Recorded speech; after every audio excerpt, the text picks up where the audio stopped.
From the morning reading, volatility rules as the SPY gyrates to a slight gain above support.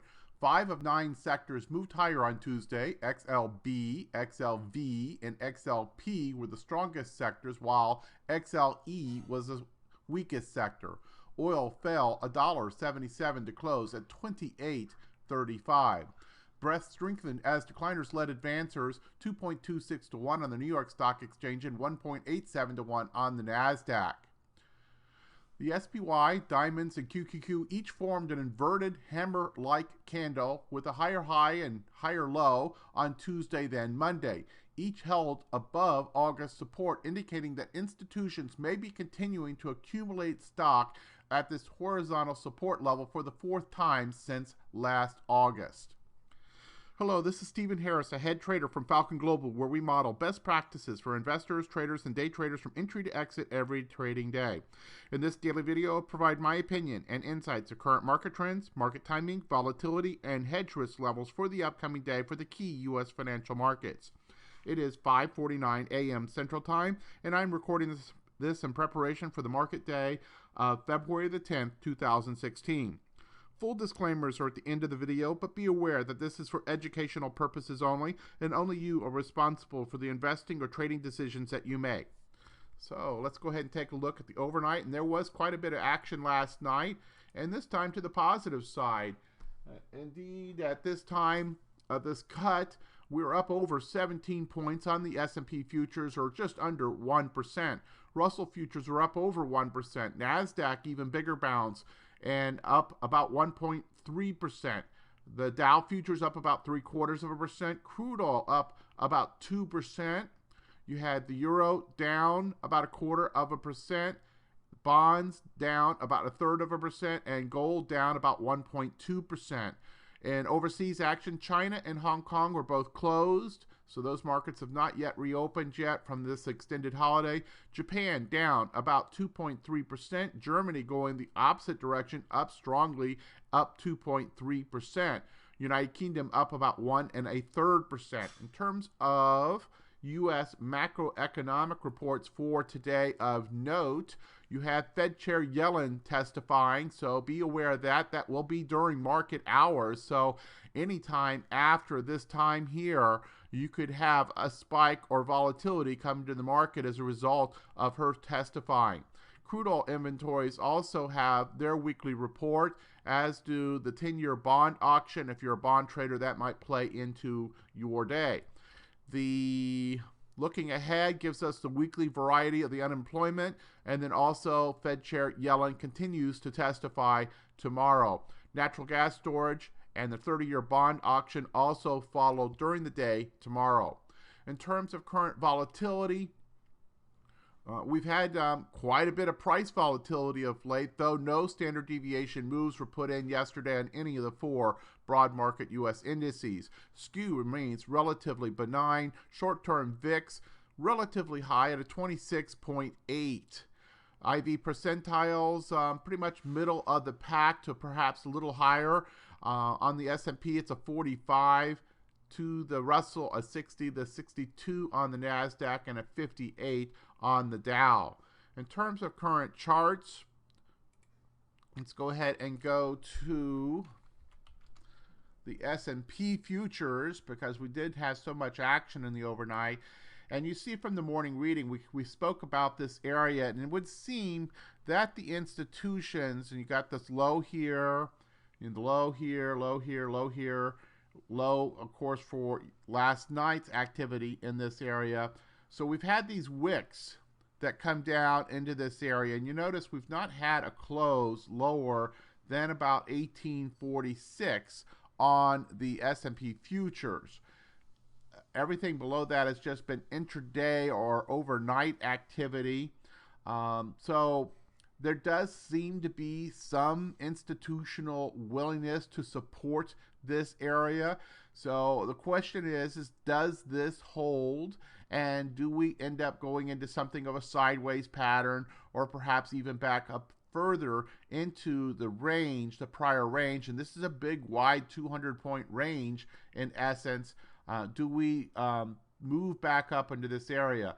This basically was indecision yesterday, though we seem to be followed by some confirmation to the bullish side. So it seemed like the short term is currently towards the bullish side.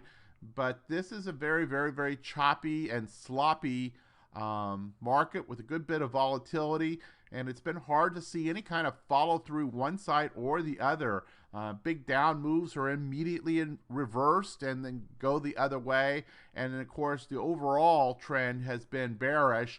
So anytime there's been any kind of real rally, it's been pretty much snuffed right away. We had this famous breakout here a couple weeks ago on a Friday, which was just immediately the following week just nullified. So it is been hard slogging for the bulls, though at this point you have to respect the fact that we haven't totally broken down. This area of support has held. So where does that go? In terms of other markets, the Dow futures, very much the same as the S&P. Russell futures have been decidedly weaker, and this one has clearly been in breakdown, though also, you come down here and it looks like, about a quadruple bottom. So there does seem to be a horizontal line of support that the institutions are holding on to the Russell 2000. So something to note there as well. And then finally the NASDAQ. This one also has undercut the August lows, but just with wicks. These have been reversed, and we've not had a close any lower than a couple days ago. Actually, this would have been yesterday's close, was the lowest close for the NASDAQ, but that also seems to be something of a, well, we had a spinning top, so that's indecision, and now this has been met with some bullish activity thus far. So this seems to be on a short-term bounce across all these markets. Is that just setting up another bear flag and then we'll leg down? I still think that's probably the likely outcome, but you have to respect the fact that the bulls are struggling to hold on here, and thus far have been successful. Volatility, of course, still remains very high for a bullish market, and this is indeed all the kind of activity that you see in a bearish market. And bonds, of course, have been breaking out to new highs, and the bonds did indeed hit a new 52-week high yesterday, up to the 167 and change area, down off that just a little bit with today's action. You see TLT, the ETF, coming into prior swing highs itself. So some pretty interesting activity going on there as well. I think that's probably enough on the charts. Let's go ahead and go to the daily report. We continue to see an awful lot of warning status on this. We are in the intermediate term phase opinion, a phase one, bear flags, which calls for that toe in the water with selling some out of the money puts and reduced stock positions. Very, very defensive, very small position sizes. IBD has this in market in correction, and the accumulation distribution score with the S&P a D minus. The NASDAQ got even worse yesterday and slid to an E. GMI index remains at 0 out of 6 with a full out sell signal in place since 1210.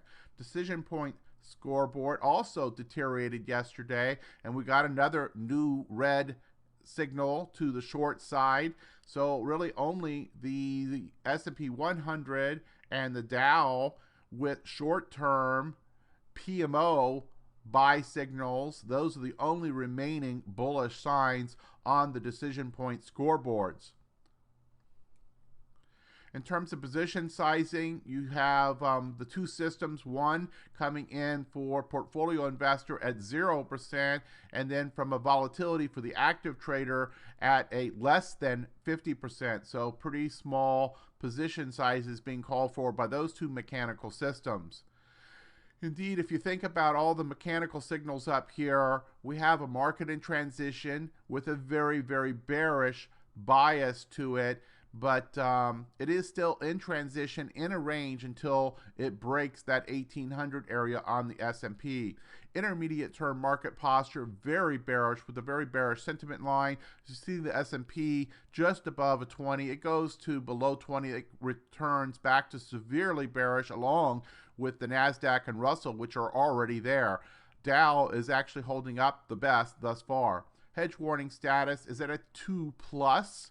So 3 is the highest, and so this is certainly enhanced, elevated hedge risk levels in the marketplace. This is not a prediction that we will break down, nor how far that we will go, but it is a recognition that the risk for such things are greatly elevated in the current market conditions.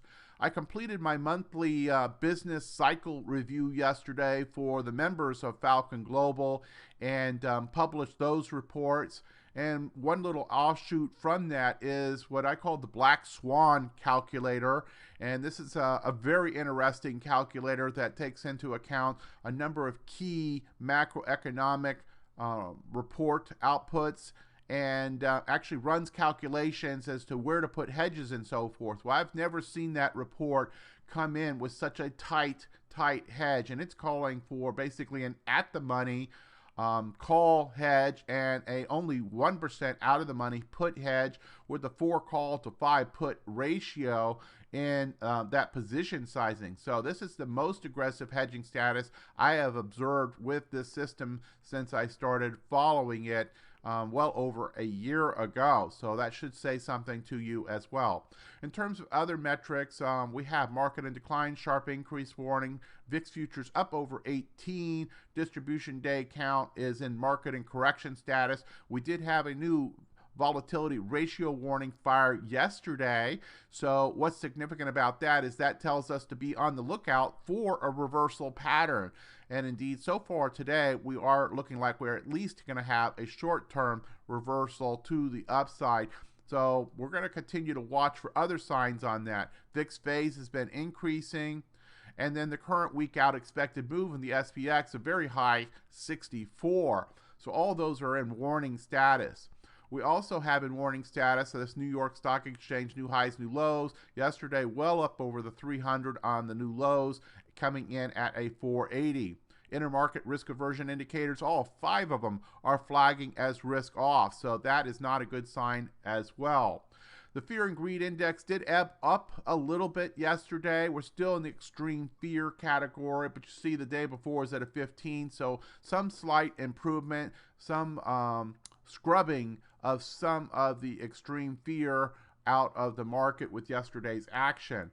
In terms of special opinions, no changes from yesterday. VIX is still outside the acceptable window to initiate new positions for novice traders for the option income strategies, though more aggressive traders may wish to take advantage of this elevated premium that is available at this time and take some trades. Yesterday I put on an unbalanced bearish butterfly with no risk to the upside, nice bearish bias to where the profit tint rests, and yet at the same time I have to manage against super large downside moves.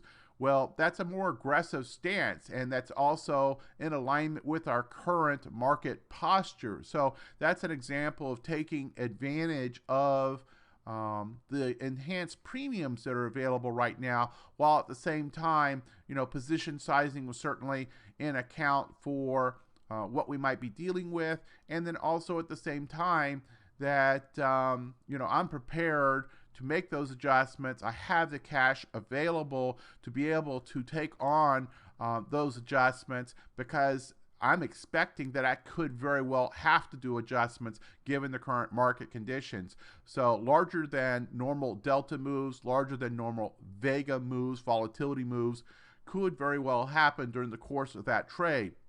So not for a novice, perhaps. On the cover calls and put selling, again, not acceptable to initiate new positions for novice traders at this time. More aggressive traders may want to go with out of the money puts, and also with a reduced position size. Might want to also look at if you should be assigned using a in-the-money strike, and also focusing on lower beta positions. All these are things that you can do to be more defensive in your posture while still engaging in trading as appropriate to your status as a more experienced trader. Novice traders, probably best to sit on cash, develop your watch list, do your studies, and then be more patient because this market, while we are currently in a bear market for the Russell and near bear market territory for the other indices, this could turn into not just down 15% or something like that. It could turn into minus 25%, and it could get there very, very quickly. If we break on the S&P that 1800 area, we likely would see a significant further fall, and those positions that you might be accumulating right now would turn quite negative. So it's a balancing act. You have to be very, very patient in markets like this until we see the activity of a confirmed uptrend come back into place. And as you've seen with our daily report, there is no sign yet that that is in place. And these are all a variety of perspectives and different signals and different systems. And none of these are telling you that the bottom is in as of yet. So that should give you the confidence to be very, very patient with your position sizing and your initiation of new positions at this time. Now, these are all, various opinions from various systems. Ultimately, you have to make your own opinions as what is appropriate to your own financial situation, as always. I take a lot of confidence in following these various systems and coming up with a consensus opinion as to where we are, and that certainly is what influences my activity. Let's go ahead and move on. And one thing I will say is that if you are finding value in this morning market preview, one of the things that you can do, of course, is subscribe to us on the YouTube channel. That does a couple things for you. First of all, frankly, I don't get paid anything to do these market previews, but I certainly take note when people acknowledge that what they're getting is valuable. And one of the ways you can do that is by subscribing to the channel. That will allow you to get notice when the content is posted. Also, I would ask that you hit the like button on the YouTube, and then other things that you can do to share with your trading partners, retweet to your Twitter followers, email to your Twitter followers about the YouTube video, and so forth. Also, you can repost to your StockTwit followers and the like. All that helps us gain that acknowledgement that what you're finding here is of value. On the YouTube, I will also mention that if you wait a couple minutes after that content is posted, it'll be available in high def, and that high def playback is certainly much easier to see the charts and so forth. Just click on the gear button to access the settings, and then once you do that, you can change to high def playback, and then also importantly, you can change that playback speed. Usually you can watch those videos at 1.5x speed and follow it very, very easily. So that's a very important tip there. It turns a 20-minute video into about 13 minutes, makes it very easy to get done before the market opens in the morning. Then I'm going to flip through the rest of this. If you see something of interest, just go to the hyperlink, and that'll give you more information about these other offerings.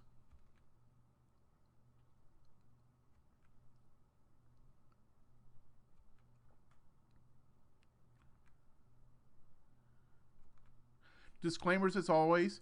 Obviously, we are not a broker or CTA, registered advisor. We are not your financial planner. You have to make your own financial decisions in your trading and investments that is appropriate to your circumstances, and only you know what those are. Full disclosures can be found at the hyperlink. We'll see you back here tomorrow morning for the Falcon Global Market Preview. Good trading.